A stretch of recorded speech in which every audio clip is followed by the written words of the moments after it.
안녕하십니까. 경희대학교 한방병원 구강병 클리닉 김진성 교수입니다.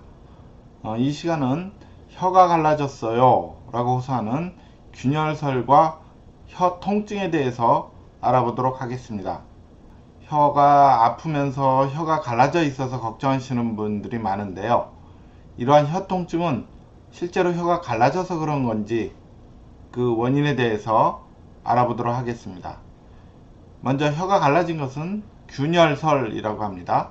이 균열설은 말 그대로 혀 표면이 갈라진 상태를 지칭합니다.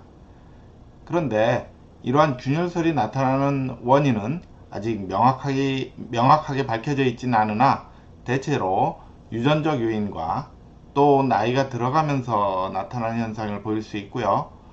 또 환경적 요인, 그 중에서도 이제 구강 건조와 같은 상태에서 빈발한다 라고 알려져 있습니다.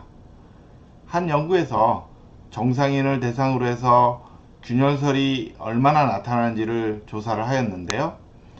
이러한 연구에서 균열설이 나타난 경우가 모두 30% 정도로 유병률을 보였는데, 이것은 결국 질병과는 무관한 상태라는 것을 보여주는 한 연구입니다. 그럼 균열설은 혀 통증을 과연 유발하는 것일까요?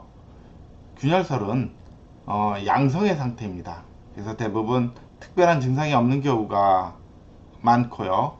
하지만 혀 갈라짐의 정도에 따라서 혀 표면 위에 틈 사이에 찌꺼기가 이렇게 끼는 불편함을 보일 수 있고요. 물론 외형적으로도 아주 보기 안 좋은 그런 느낌을 받을 수도 있겠죠.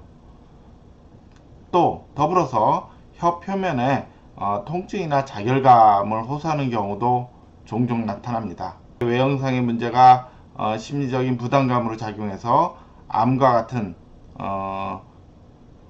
질환에 대한 걱정을 유발하기도 하지요. 제목은 균열설을 보인 구강장혈감 증후군 환자의 임상적 특징입니다. 그래서 최근 내원한 77명의 구강자결감 증후군 환자를 대상으로 해서 균열설이 현저하게 나타난 16명, 그러니까 전체 환자의 한 22%를 차지했는데요. 을 대상으로 해서 혀 표면에 균열, 갈라져 있는 부위와 깊이를 수치화해서 조사를 하였습니다. 보시는 이 표와 같이 먼저 혀가 혀 표면 위에서 갈라져 있는 것이 전혀 없으면 0점부터 해서 3분의 2 이상 많은 부위를 차지하고 있으면 3점을 점수를 주었고요. 또 갈라져 있는 깊이 정도가 전혀 없으면 0점부터 해서 4mm 이상 깊이 패여 있는 경우에는 3점을 점수를 주어서 모두 총 합을 구하였습니다. 그래서 그 총 합의 점수는 0점서부터 모두 이제 6점까지 해당이 되겠죠. 그 중에서 0에서 2점은 정상이고요. 3점은 마일드한 경우, 4점은 모더레이트, 중등도의 경우고, 5에서 6점은 시비어, 심한 경우로 이렇게 판정을 하였습니다. 이 연구에서 모두 대상자 중에서 여자가 거의 80% 정도를 차지하였고요. 전체 대상자 평균 연령은 62세에 해당이 되었습니다. 두 번째, 연구 대상자의 혀 통증이나 자결감을 바스라고 해서 이제 통증의 정도를, 주관적인 통증의 정도를 0서부터 100점까지 이제 표현을 하게 하였는데요. 그 평균값이 거의 70점 정도를 해당이, 이러한 70점은 결국 상당히 중등도의 이제 통증이라고 볼 수가 있겠고요. 또 연구 대상자를 균열설 분류 기준에 따라서 앞서 말씀드린 그 기준이죠. 깊이나 차지한 분포 영역에 따른 이제 점수를 스코어링하는 기준인데요. 등급화한 결과 마일드한 경우가 8명, 모더레이트한 경우가 4명, 심한 경우, 시비한 경우가 4명 이렇게 보였습니다. 또 그 특징 중에 하나인데요. 심박 변이도라 그래서 이제 스트레스에 대한 민감성을 간접적으로 검사하는 방법인데요.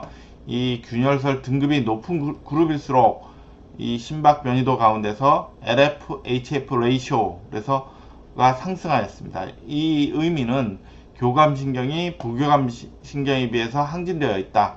즉 어떤 외부적인 자극, 스트레스 이런 걸로 인해서 좀 민감성이 아주 높았다 라고 이렇게 볼 수가 있었고요.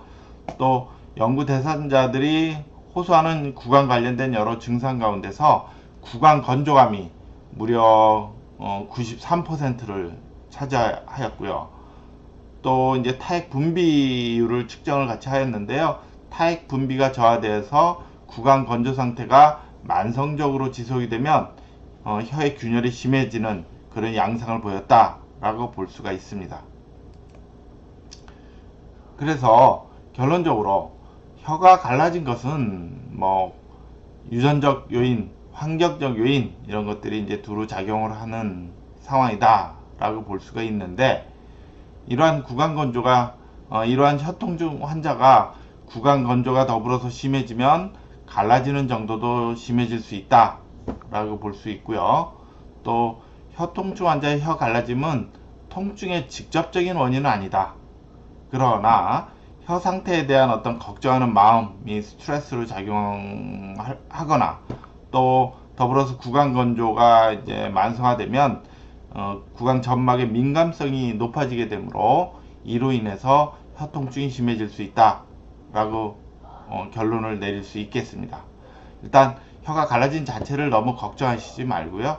간접적으로 통증이 더 심해질 수 있는 어떤 염려하는 마음을 좀 줄이시고, 또 구강 내 타액 분비가 잘 되도록 구강 환경을 개선하는 것이 이제 혀 갈라짐도 또 더 나아가서 혀 통증을 줄이는 주요한 방법이다 라고 이해하시면 되겠습니다. 이상입니다. 이것으로 오늘 이 시간 강의를 마치도록 하겠습니다.